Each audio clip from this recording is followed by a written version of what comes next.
and on behalf of Prabha Khaitan Foundation and Ehsaas Raipur, and unites women from diverse backgrounds to inspire societal betterment.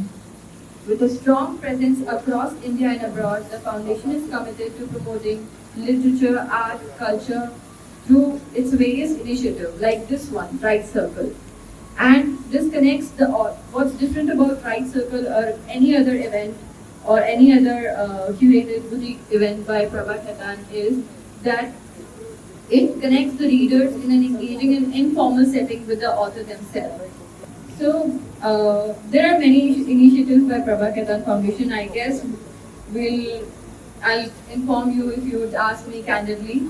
But since we are a little bit late because of the traffic, wedding and whatnot, I think we'll just dive right in. So, okay, today we are basically honored to have with us Mr. Anurag Tripathi. Mr. Tripathi, an ISB Hyderabad alumnus with a creative writing certification from University of Oxford, is an investor by the day and novelist by the night. A former investment banker, he gained deep insights into corporate India through leadership and entrepreneurial ventures. His debut knowledge, Kaliyug, set in an Indian art market, was nominated for Raymond Crossword Book Award in 2017. His second, The Last Street, offers a candid look at the financial advisory world. Despite its revelation, Anurag continues to invest in Indian stock market after 20 years. Now, based in Singapore, his wife Soumya, both passionate about scuba diving, explores, I think, all of the beaches right now, and that's what engages you there. So, Mr. Tripathi is also a member of Singapore's Writers Group. Now, let me introduce you to my co-Ehsaas woman, Kirti Kirdatt. Kirti is going to be the conversationalist for the evening, and she is an avid reader, a literature enthusiast, and a member of the oldest and long-standing book clubs of Raipur Literati. And she's also a mother of two. Now, I'll request you both to please, without any further ado, please take your respective places.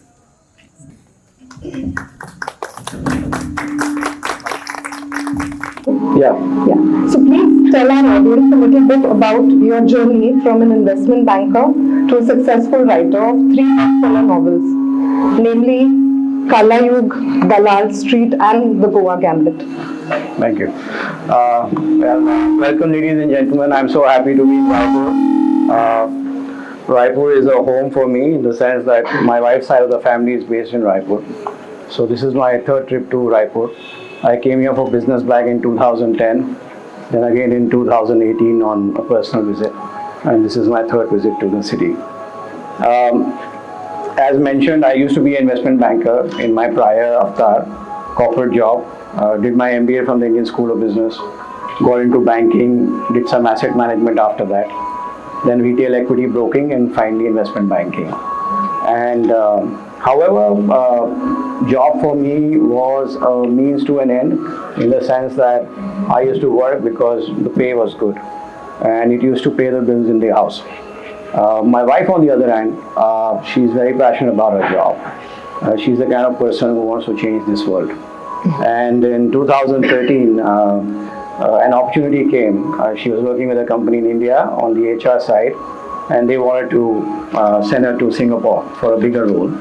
So we sat down, we had a discussion, because I was in iBanking and investment banking is all about the networks you have. And my networks were entirely in India. So I knew that if we went to Singapore, then I'd be starting afresh. But the opportunity was good, and she wanted to take the lead, and I was very happy that she wanted to take the lead because, as I mentioned, she was very passionate about her job. I wasn't. So I said, okay, we're going to make this move, and I will see what comes by. Because I know the job as it exists today, I'm not going to have it if we move to Singapore. And things worked out exactly as we had discussed. We went there. I'm happy to state that she's working in the same company today after 11 years, and she heads HR for Asia for the company. So that part of the gamble played out. And as far as I am concerned, I decided at that point in time that I wanted a fresh break in life. So coming from the finance side, I had a background in money management. I used to run a PMS and manage money for people back in 2004-05. So that came naturally to me. So when I went to Singapore, it was a natural extension that I start managing money. But this time, instead of doing it for other people, I was doing it for myself. So that is one part of the job that I do today. And the second thing was that this job was only a few hours during the day. So I had a lot of time to myself. So I said, okay, I want to do something else, and what should I do? And that's when the writer, I think, came forward. I was always a storyteller in school and in college. I was one of those people wherein, I could narrate a very mundane, boring matter, day-to-day matter, in a very interesting fashion, in an intriguing fashion that people would like it, with some half-truths and some exaggerations to make it entertaining. So storytelling came naturally to me. However, I wasn't sure whether I can convert that into a novel, but that's a very different ballgame. But I had time at my end and a wife who was willing to work and earn. So I wasn't worried about paying the bills of the house. So I took this plunge back in 2014. And there is a Dan Brown quote which says that if you want to write a novel, write it on a subject that you know nothing about. In that way, you learn along the way. And because you learn along the way, you don't get bored. Excuse me.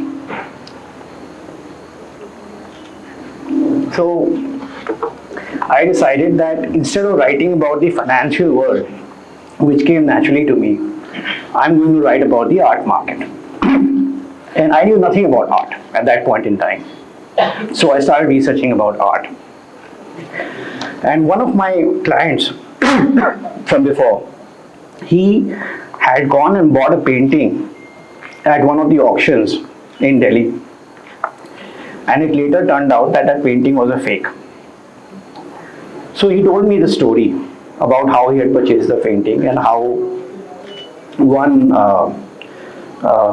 basically expert had categorized the painting as being by the artist because the artist was no more. And then he found that a bigger expert said that the painting was a fake. So the end result was that that painting became worthless and he lost his money. So I found the story very intriguing. So I started researching about the art market. And I found that the art market was plagued by fakes, both in India and abroad.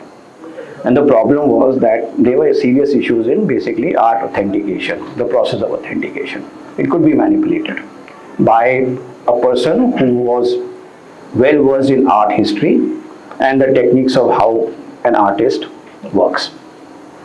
So I wrote my novel Kalayug, which is basically about a painting made by Rabindranath Tagore, which is actually a fake. Okay. And the story is about that. So that's how my writer's journey began. And I didn't have an English literature background, so when I wrote this novel, I went through the regular route, but agents didn't want to take on the book.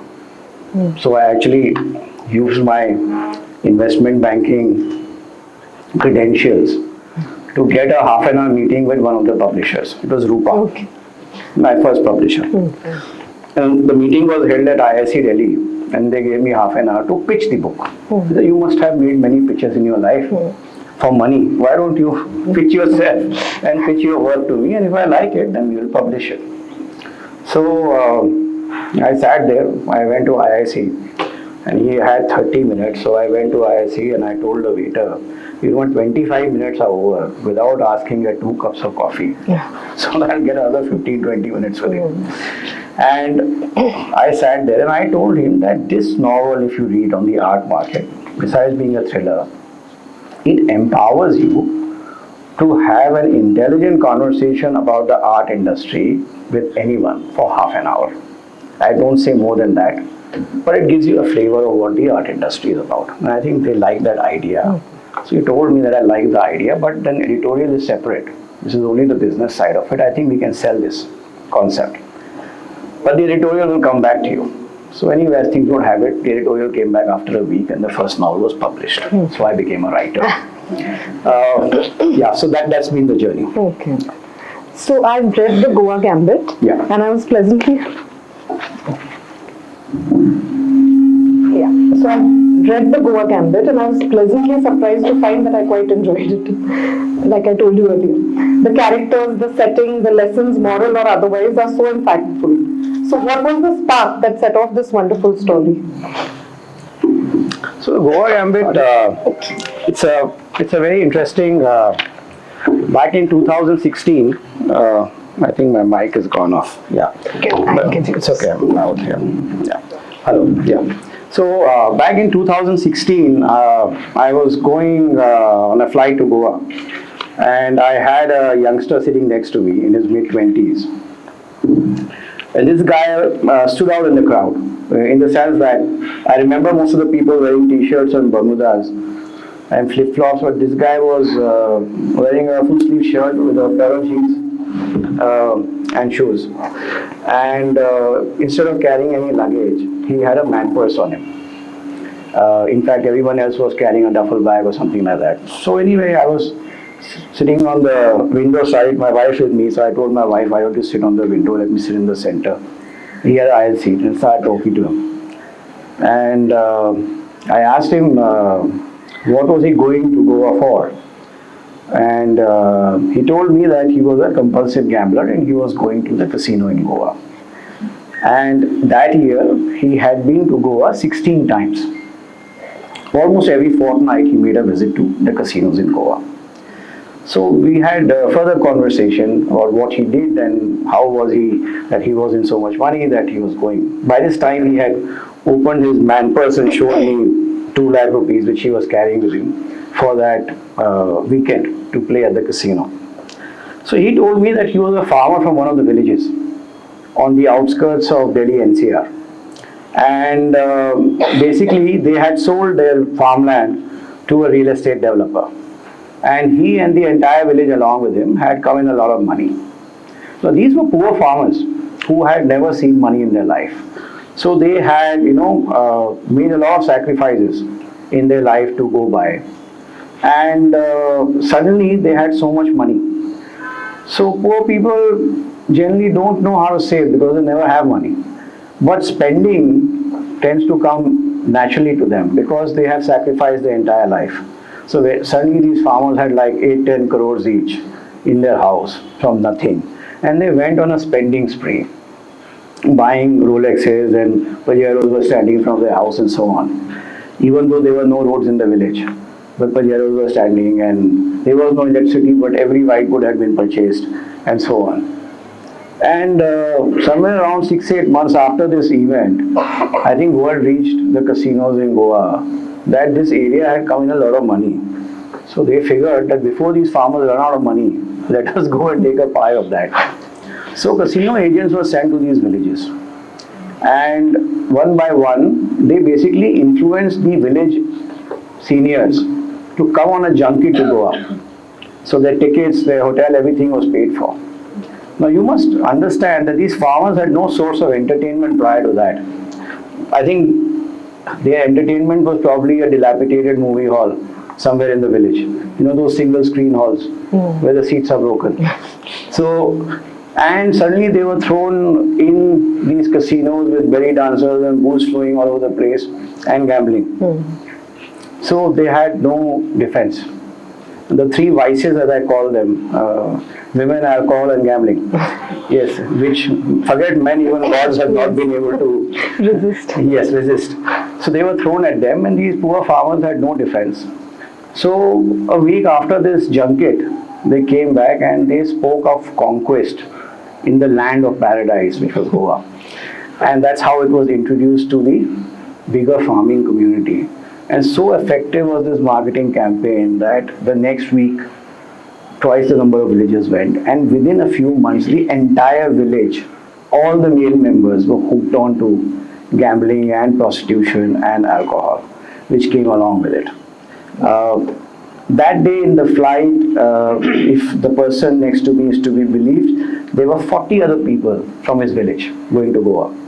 And when I found out more, I found out that that entire region consisting of some 200-300 villages had a similar situation. This is all NCR, Delhi, surroundings, Faridabad, Gurgaon, Sonipat and things like that. So I actually went to the casino and I found on the casino floor that the single largest community was the farming community from North India. It was very intriguing what were farmers doing in the casinos in Goa. And it is still true. This story is back in 2016. But even today, if you go to Goa casinos, a large number of people you will find them will be from the hinterland who sold their land and are playing in the casinos. So this was the starting point of the Goa Gambit. Okay. Yeah. So is there a method to gambling or is it all chance? And do casinos really encourage characters like Balwant? Yeah. Yeah. Okay, it's working. Okay. Yeah. So gambling is about probabilities. So it is not only a matter of chance if you understand probabilities. The probabilities favor the house, which is basically the casino. But the probability advantage that the casino has is not more than 2.5 to 5-6%, depending on which game you are playing, right? So if you sit there and play a long period of time, then the house will always win, because the house has an advantage of 2.5 to 7-8%, depending which game you are playing. However, you can have streaks of luck in between where you can win. Okay. So the idea is, if you win big, then get up and leave. But if you sit there for 24 hours and keep playing, then you will lose that money eventually, right? Yeah. Having said that, there are ways in which people who are compulsive gamblers, they are able to reduce these probabilities, and in some cases also make the probabilities favorable to themselves. Okay. In which case, if you're able to do that and you sit there for long periods of time and play, then you will win a lot of money. This is especially true in games like blackjack and roulette. So I came across a lot of people who are called people with superior skills in casino terminology. These are people who win more than they lose. And these people utilize their own methodologies, which are based on pure mathematics and understanding of physics in case of roulette. Just to give you an idea, blackjack is a game of probabilities. If you can count cards, which is basically you understand mathematics and you have a mathematical mind, then you can make the probability in your favor by counting cards. On the other end, in roulette, wherein the ball rotates, on a wheel, it is based on the principle of physics. So, if anything is based on the principle of physics, after usage for a long period of time, there are often moments when a wheel becomes unbalanced on the roulette table. An unbalanced wheel means that the results are not random. A person who's able to decipher this can make a lot of money, and there are people who are experts at deciphering this. So, casinos are able to identify such people, and they generally ban them from playing in the casinos. So, the best people whom we know about in terms of compulsive gamblers who made a lot of money are actually not the best, because they've been identified. The ones which are truly the best gamblers are the ones who stay undetected while carrying out these activities and winning smaller chunks of money consistently over years, but staying below the radar. So I met both people who had been identified, and I met some people who had not been identified. And just to tell you, all casinos maintain something which is called a black book, in which they write down names of people who win more often than not, and they share this book with each other. And if you win consistently a lot of money, then they will ban you. You're not allowed to play there. So players actually keep moving from one casino to another, or from one country to another, where they haven't been banned, basically. And eventually there are players who've been banned everywhere, so they've stopped playing casino. So, yeah. Okay, so all of your 3 books delve into such different worlds. Yeah. Right? So please tell us a little about the kind of research you did to be able to tell these stories so well. So I'll keep it relevant to the book, Goa Gambit. The Goa Gambit, yeah. So in case of the Goa Gambit, I visited, I think, 10 odd casinos across the world. I have been to Vegas, I have been to Atlantic City in the US, I have been to Deauville in France, which is one of the oldest casinos in the world.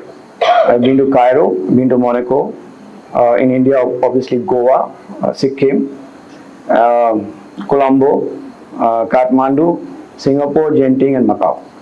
And I have interviewed almost 100 people before writing this novel. Around 25 people who worked for the casino, and another 70 people who were regular players in the casino, including some high rollers, including some cheats who were caught, just to get a flavor of how the casino world works. And this novel has 12 main characters. 3 characters are based on real life characters. 9 are a work of imagination, which basically means that they are based on several characters being combined Into one. to create one. Yeah, basically you cherry pick certain attributes and create them. And in terms of research, it began in 2016, and I finally started writing this novel in 2020, so almost 4 years.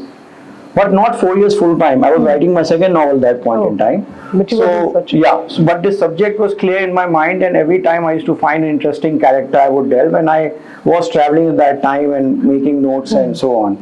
The final writing actually began in 2020 during COVID. For 2 years, 2022 is when I finished the novel. And 2023 is when it was with the publisher, which came out this year, or in August this year. So, yeah, over 100 interviews, 10 visits to casinos, and I must have read, I think, 15 or 20 books on the casino industry. 6, 7 of them were fiction, and the others were non-fiction. Especially, it's interesting to read the autobiographies of all the most successful cheats in the casino world. So in the US, there's a rule, after 14 years, you cannot be prosecuted for a gambling fraud. So a lot of these guys who were never prosecuted have now come out after 14 years have been over to write novels and memoirs, where they actually tell you how they beaten the system. And they've laughed at the casinos, but they can't catch them. So I read each one of them, and it gave me a lot of flavor into the characters, and then that was put in this novel, so that you don't have to read so many books. You can read one and you'll get a good flavor about the industry. Yeah. Okay.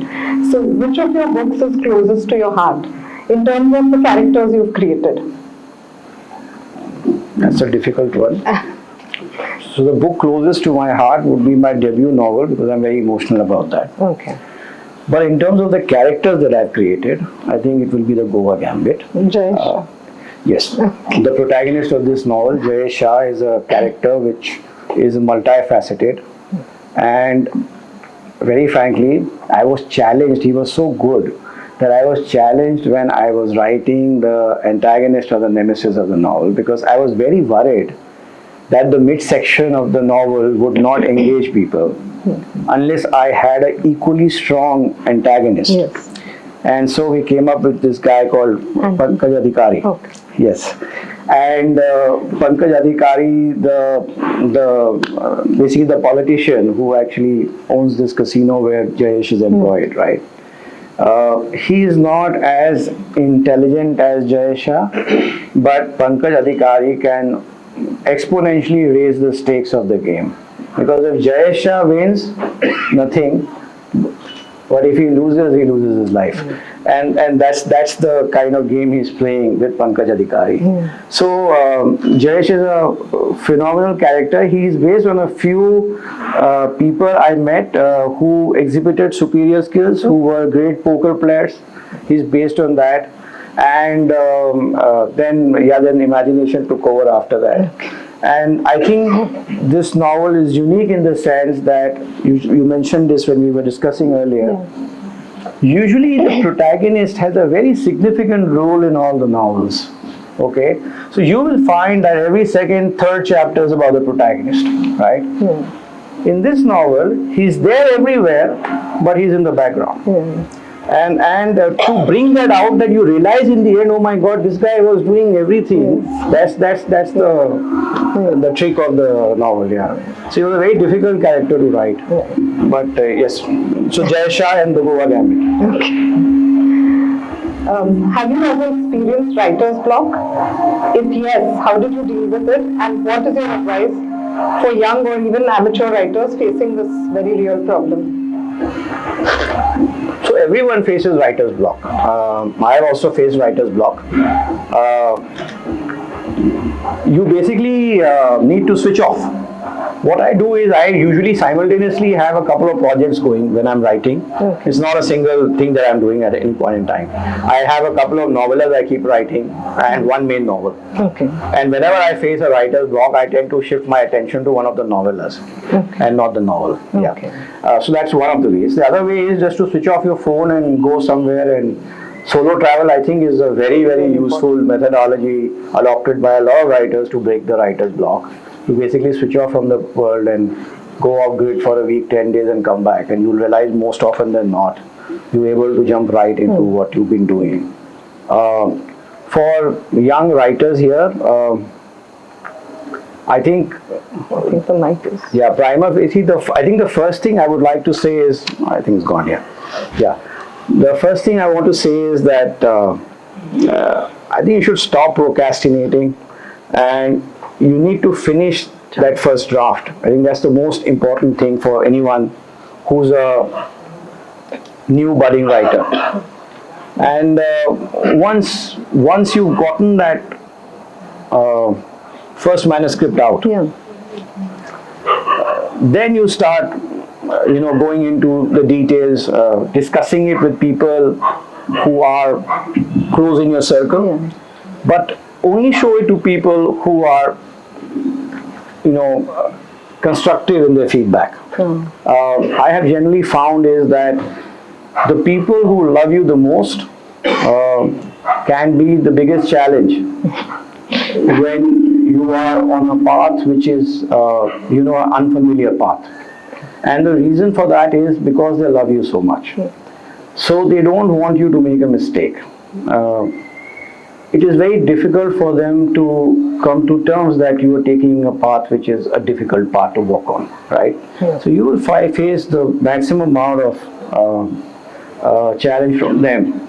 So it's very important that phase when you are self-doubting yourself and you have issues about your own conviction, to go back for feedback to somebody who is not on the same path as you. That's why it's very important to go to people in a closed group whom you trust but who give you a constructive feedback. Somewhere once the novel is out, everyone comes around. But in that phase, I think it's very important. Once you've gotten this constructive feedback from people, and some people have actually seen your first draft, then you need to get yourself a professional editor. Okay. It's very, very important because you only get one chance to make an impression. And an unedited manuscript, I can tell you, I've dealt with a lot of agents in my life. They get 20 manuscripts every week. And they're looking for any reason to throw it into the bin. So don't give them that reason. And once you have a professional editor and start looking good, then you show it and take your chances, I think. I have been very closely associated with the Singapore Writers Group, and I think the Writers Group are not very different in India. And let me tell you, one of the biggest issues I found there was that most of the people were writing not to finish, but to be in that phase of struggle. I went to that writers group 4 years in a row, and I found people who were still stuck in the 7th chapter of the novel. Because I don't think they wanted to finish. Their objective was that they wanted to be a struggling writer. So you have to be, I think, goal-oriented. Okay. The objective needs to be very clear that I will get a product out there. Because there is no end to how much procrastination you can do, This is a published novel. I can tell you, I can pick out any chapter here and start editing it today. There is no perfection. So at some point in time, when you reach the stage where the quantum of editing reduces, you have to move on. You can't be at it. The problem is a lot of people try and create perfection in their writing and in the chapters they've written or the characters they've written, and as a result, they don't move forward. The plot doesn't move forward. So my piece of advice will be that please move the plot forward. And once you have the final product in your hand, then you can go back and edit it and correct it. But don't do it during the phase of writing. Otherwise, you'll be stuck in the 6th or the 7th chapter. So, which writer would you say has influenced your style of writing or motivated you to write? I mean, which writers have you read extensively? When I was, I think, in class 7th or class 8th, I read a James Hadley Chase for the first time. and I was attracted by the cover. Naturally. So I found that the novel was more interesting than the cover. Okay. But what attracted me to the novel was the cover. I hid and read it. Okay. And luckily my dad caught me reading it. And the next time he gave it to me. So I read another one. So that's how I got influenced towards thrillers. But I have read a lot of James Hadley Chases because I found they were 150 pages, very fast reading, very pacey and racy. And then I read a lot of Frederick Forsyth and Jeffrey Archer and Ludlum and all kinds of thrillers actually. So that's the reason I think my natural flair has been to write thrillers, influenced by them. Yeah. Okay, so now we're moving on from the world of books and writing for a bit. Yeah. So you are one of those few men who have willingly given up your job and moved to a new country to support your wife and her career. So are you happy with this decision? I mean, you've already spoken about it, but yeah. I'm very happy. I think I'm very lucky that I found a wife who wanted to earn for both of us.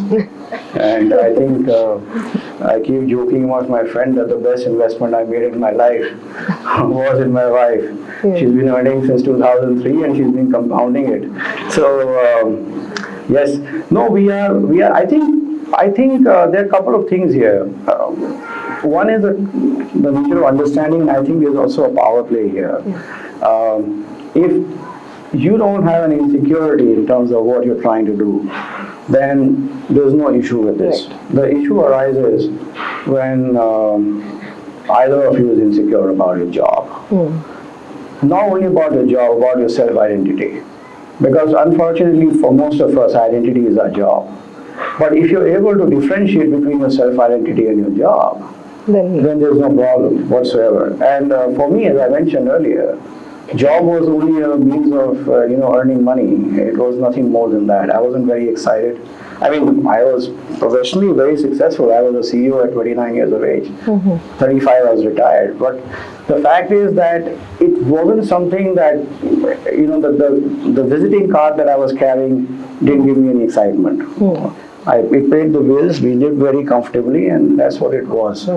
Whereas writing, oh my God, when I'm writing and when I am in the midst of a novel, so I have a habit, I tend to write my characters in one go. So I will spend 1 month and write the entire character. Then 1 month another character and so on. And then I create the links between them and that's how the plot comes. I have a vague understanding of the plot when I start the novel. So 1 month I'm a lady boy. 1 month I'm Jayesh Shah, who's a poker player. Okay, 1 month I'm somebody else. And my wife deals with that. And that can be very problematic and difficult. So I think it's something which has worked out very well for us, both of us. She is very ambitious and she's done extremely well in her corporate job. She enjoys what she does and she gives me a lot of space to basically pursue my writing. And I'm I have my idiosyncrasies and she deals with that. And so far so good. We did 21 years of marriage and things are going strong. So all well, So again, we're coming back to writing. So you studied screenwriting from Aaron Sorkin. When can you expect a blockbuster Bollywood or a Hollywood film from you? So I believe that for every line of industry you have to pay a price. So in the world of publishing and in the world of writing novels, I think I have already paid that price. The result is that even before I start writing a novel, I have a sheer degree of confidence that it will be published. Which, let me tell you, is no small feat. Only 1 or 2% writers get published. So, but I think I know how this trade works now, and I have beaten the system to have that confidence. Movie industry, on the other hand, is something very new to me. It's very interesting. It's very different. It's a very different ball game, and I am still learning the ropes right now. As I say, बिना घिसे हुए नहीं होता है, and I have to do that for the movie industry. And I paid my price for publishing world, but I need to still pay that price for the movie industry. Just to share with all of you, both my first and the second novel were picked up by production houses. So somebody actually sunk money into a pilot, but they did not see the light of the day. Because eventually they were not greenlighted by Amazon or Netflix or whosoever. So it's not that interest is not there. Interest is there, but it's also a function of the time, and it's also a function of the competition. As a writer, when you sell 10,000 novels, you become a bestseller in India. One show of Netflix is seen by 5 million people. That's real discovery. Actually, yeah. So every fiction writer today wants his novel to be converted into a movie or a series, limited series, right? And I think there are 10,000 writers in India. And there are 6 or 8 series which come out in a year. So that's the competition. So, well, I hope I'm one of them. And I'm trying, but I hope it happens in the future. Yeah. So I think we can open for questions now. Yeah, sure. From the audience. Yeah. So, can you please allow him to take the mic? Please. Not this one, the other one. The other one? Can I take off? Take off. No? ऊपर यहाँ पे So that you might have for sure. So, if any question, please raise your hand. We'll take 3 questions. Alright. Okay. Well, I have a question. So, we basically, I have an organization where we have a writers club. It's called as Loop Writers Collective. And often we have kept the name Loop because we always thought that, loop writing is a writing where you create something and you always come back to it and then you enhance it. So we always thought that this is going to be the core value of the group. And while you said that we should relentlessly pursue the finished draft, the writers, their approach in the group has been that they'll come, they write on the prompts which are given, and after that go back and build on it and enhance it. Not necessarily that they would do it right away, but so far it has been working out quite nicely for them. So do you think this is another way that is possibly there and viable? So the question is, towards what end are you doing this? What is the objective? So the objective is to basically keep them to keep them to create, keep them to stay connected with writing, and then some of them some of them have published a couple of books. So self-published though, but they did. And so the objective of the group is just to keep them connected with the writing part. So it depends on the objective. See, the objective is to publish, right? Then what I was mentioning earlier is something which is very essential. You have to keep moving forward in terms of the plot. If you've had 4 classes and the plot has not moved forward, then there's a problem. Okay? Because as I mentioned, it happens to all of us. We all like to procrastinate. I want the perfect chapter. I want the perfect write of the paragraph, right? But end of the day, there is no perfection. Okay? And there's only so much you can push towards perfection, because perfection then becomes a hindrance in moving forward. Okay? So you have to kind of draw a balance between the two. And I think somewhere someone in the writers club needs to keep a check of whether people are moving forward or not as well. One thing is that, because otherwise I'm telling you, a lot of people writing or struggling to write, it becomes an end in itself, and that should not be the case while you're writing. A lot of people, you ask them, what do you do? I'm a struggling writer. Okay, and they enjoy that and they like it and they don't want to move away from that. Probably somewhere there's fear that what will happen if the product comes out and not struggling anymore. So that is the issue I'm trying to address here. There's no right and wrong. But I think if you actually see the end product, maybe it will encourage you to write more. I mean, the fear, my biggest fear is that I will drop away because I'm never able to conclude a final finished product that I can showcase to people around me. Maybe that's the fear most of them have, and that's why they don't want to give it out, The fear of being judged on your writing. It's a very normal fear, right? In a writer's group, because there's a high element of trust and we know each other, we are willing to showcase what we have written to each other, and we are also open to be critiqued by each other. But oh my God, come out in the real world where somebody can give you a 1-star on Amazon and not give you any reason why he's given it to you, and probably not even read your book. What do you do with that? It happened with me the first time. I was so upset. I reached out to that person to try and understand why I had a 1-star rating. And the person said, I read 15 pages of your book. It was called Kala Yug. It had nothing to do with Kal Yug. So I said, no, Kala Yug is Kala in Kal Yug. It is not Kal Yug. So he didn't understand what he was buying, and then he gave me a 1-star, and this is life, And but you have to be open to that. Now, 10 years down the line, I get all kinds of criticism. You can't please everyone, but you take it head on. That's how life is, right? So if you are in that group or that circle and you're not coming out of it, and somewhere inherently you are encouraging all of them not to come out of it, then you will always remain in that group and circle, probably not seeing a product out. That is the worry, that is the fear. So towards what end? That's why I encourage people to actually get that product out. Yeah. Thank you. Yeah. Any more questions? Yes. What happens after those months when you have developed the character? Then what's the journey of those stories? Do you do plotting, or do you just meditate over it and it's a stream of consciousness? What's your process after that? Okay. So when I wrote my first novel, I had not done any professional course in creative writing. So I was basically running with the characters. I had 4 or 5 characters in my first novel, and interestingly they all started running in a different direction. They were great characters, but were not coming together. They were not cohesive.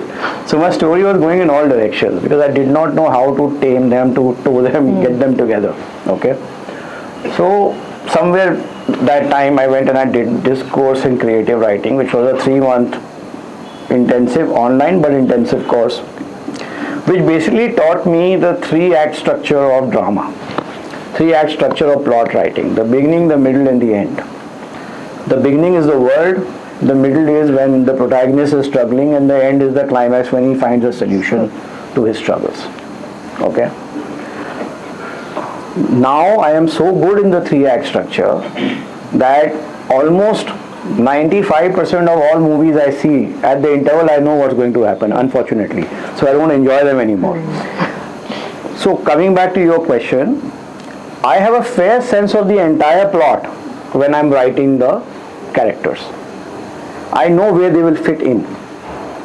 And I know that even before all the characters have been developed. Very frankly, the moment I have the protagonist in mind, based on his character arc, I know the entire plot. Then the characters are facilitating that arc or acting against it, depending whether they are on the side of the nemesis or they are on the side of the protagonist. Okay? And if I feel that things are too easy for the protagonist, then that means I need to make a stronger antagonist to make things more exciting for you as a reader, right? So then I spend more time on that side, and so on. Of course, it's not written, it's not concretized till you actually see the final novel. But I have a fair sense of idea how the plot will proceed when I'm writing all the characters. Yeah. Do you do like those beat sheets, or it's just a mental thing that you keep on writing the characters and then the next thing is to write the novel? No, so I work on a laptop. I don't physically write. I work on a laptop. I write a summary of the plot, and then I write the characters, and then I write the actual story. Yeah. And just to tell you, these days, when I write the novel, I also write something called the Bible, which is what the movie industry understands, which is basically a short note which tells you about the inspiration behind the novel, the world that you have created in the novel, brief description of the characters and the character arcs, and then finally a summary. So in 8 or 10 pages, the movie guy knows the beginning, the middle, the end. He knows how the characters are, what are their motivations, what are their goals in life, and what is the conflict in the story. And when you write a Bible, though it's only 10 pages, it can sometimes take you months, because you need to understand the essence of the plot and each and every character in that plot to be able to write the Bible. So at some point in time, when I have significant clarity about the plot and the characters, I will sit down and write a Bible. And if I have been able to write the Bible, then the rest of the story becomes very easy to write. Then you have, clarity to completely finish and thrash it out. And do you have like a word count for each day when you sit down to write, or you write sporadically? No, I write 500 words every day. 500 words. Yes. And if you have more inspiration to write that in No, I stop. I write 500 words every day. I review probably around 200 words, make it to the novel, the final novel, and I stop. And every time I have an exciting snippet, I will never write it on that day. I always let it rest overnight and then write it the next day. I have found that I write significantly better when I've spent some time mulling over it than trying to conclude the entire piece. Yeah. Thank you. Yeah. Okay, one last question, if anyone has.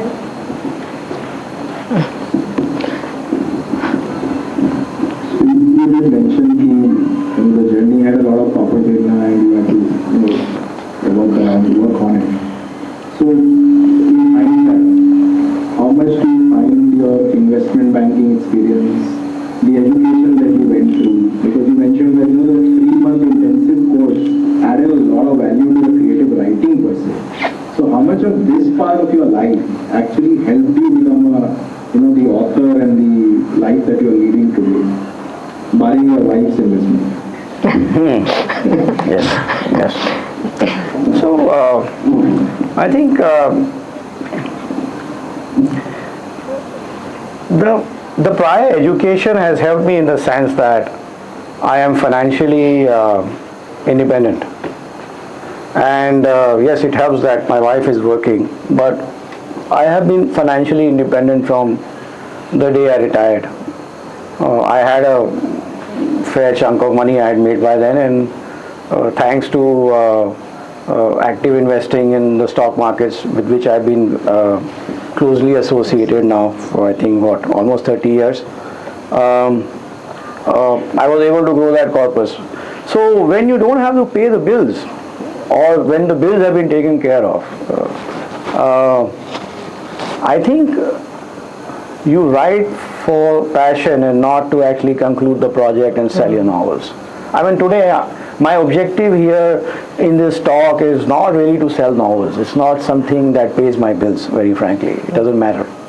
But I write because I'm very passionate about it, and I pick up topics that relate to me, and more importantly, I try and create characters that are insightful and that will leave you with questions when you read the novel. All the characters in my novel are grey characters. I don't write black and white because I think all of us are grey. And the fact is that I sincerely believe that nobody is born evil. Okay? It's the circumstances that create who we are, right?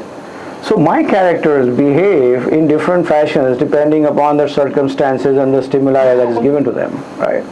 And I have found when I engage in these kind of discussions, it becomes actually a life philosophy which has somewhere been written and narrated by me through these novels, because I am the narrative voice in these novels. Yes. who is fighting for the underdog or who's fighting for these characters. And when I am writing positive characters and negative characters, and let me tell you, they're all grey. So negative characters are probably a darker version of grey than the positive characters who are lighter version of grey. I fight for both of them because it is my job as a writer to not have a bias, to give you the proper context of why a nemesis in my novel is a nemesis, because the circumstances are such. You better appreciate, the quality of the nemesis, and I fight for my nemesis as much as I fight for my heroes, right? So this has been a passion. I think a lot of my own life philosophy finds its being expressed here in these by virtue of these novels. And as far as my education goes, the education ensured that I was able to take this plunge. It gave me the strength to take this plunge because living the life as a full-time writer can be very difficult if you have to pay the bills.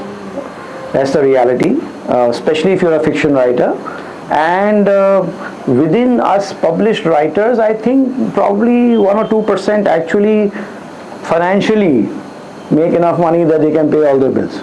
Otherwise, this will always be a project run on passion, So this is very important for all of you here, and I'm very happy that we have people sitting here and listening to me today, because fiction market per se is a declining market ever since the advent of OTT and streaming.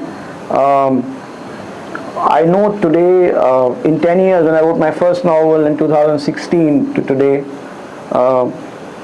the difficulty of selling one novel is probably 3 times of what it used to be 10 years back. Nobody reads. Most people don't read. Especially they don't read fiction. So, this is life, yeah. Manish, have I answered your question? Alright, that was a wonderful conversation, and thank you so much for the questions, guys. So I want to invite Mr. Abhishek Sachdeva. Abhishek is a doctor at Sachdeva Nursing Home in South Colony, and he's an orthopedic surgeon, well known as that. So I would request you to please present a memento to sir.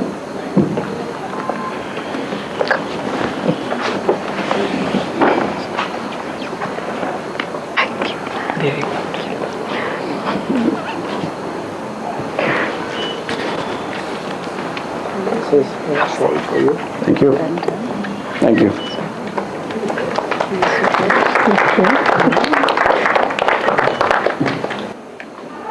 I now would like to Thank you. I appreciate it. Ehsaas Woman to deliver a thank you.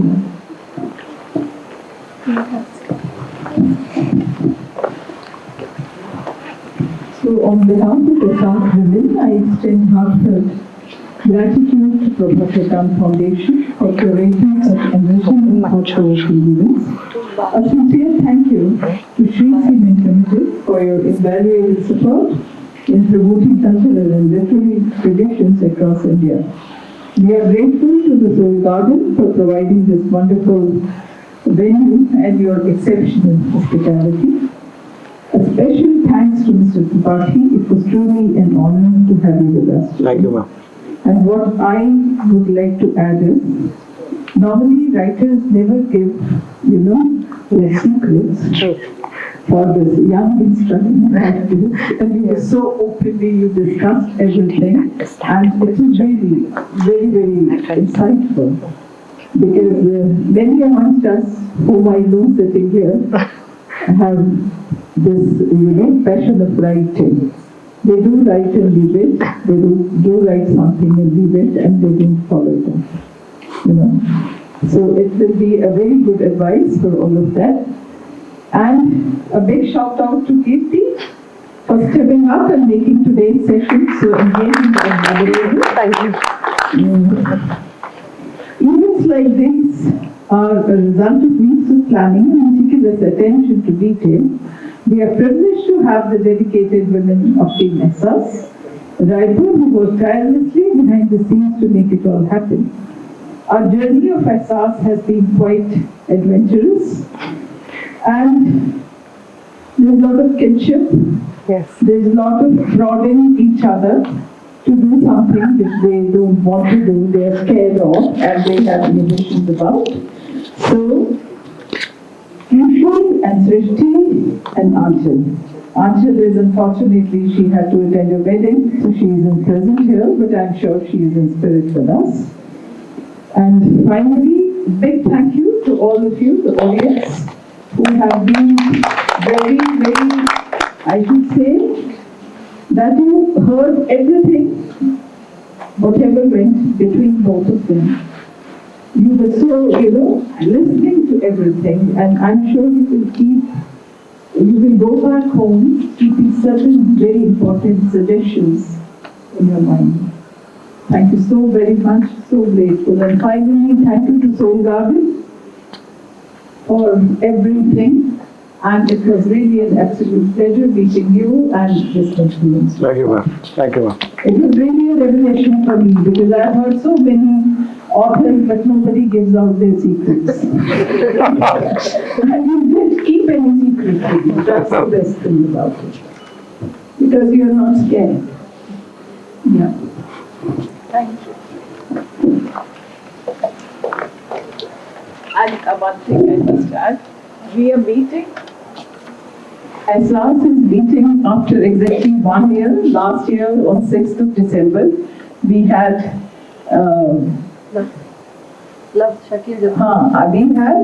Loves, and this time it's Write Circle. At that time we had one Urdu poet with us, and exactly after 1 year, 6th of December, today 2024, we are having this function, so it's a very special one for all of us. Thank you. Thank you so much. Thank you.